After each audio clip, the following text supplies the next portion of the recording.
Sizler neden tuturduk? Koşkar oynatmaya sardık. Kızlar evde güzel oynatıp oyun öyle oynap da oluruz.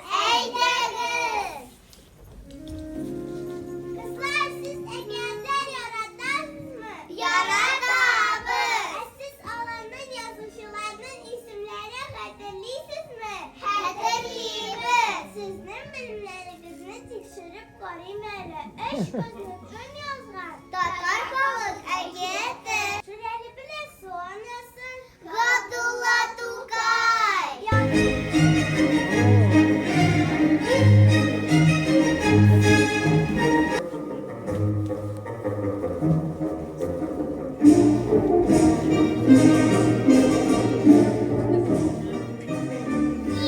Dostlarım, urman karaçkalarım, sile geçsin diyormuşlar, ilişte geçsin. Dilek geldi gelgen, gümbeniz dışarıla, kıtıklar, biz kıtıklar. Budun 60'a bulma, eşkay tanımam indi. Orangı tüm, yüzü urman, karanlığı da basıp duram. Uyu ağaçlar arasından, doluşlar da kilesuman.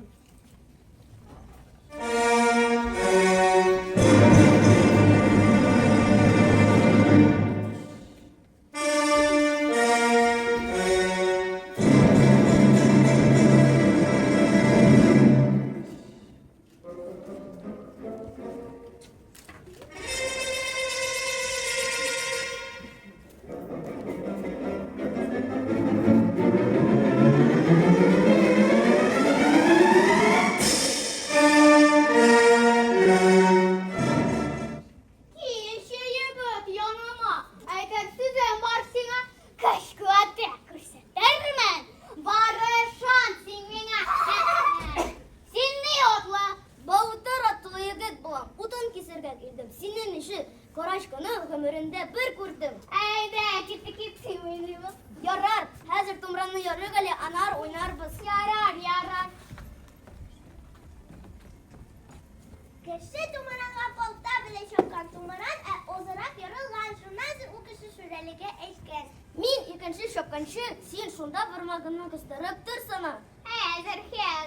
Süreli parmağın yarıga koygan iken kişi baltasın alğaç. Onunla da kızılgan da balğan. Kişi baltasın alğan da kaçkan. Süreli şır kışkıra başlagan ki.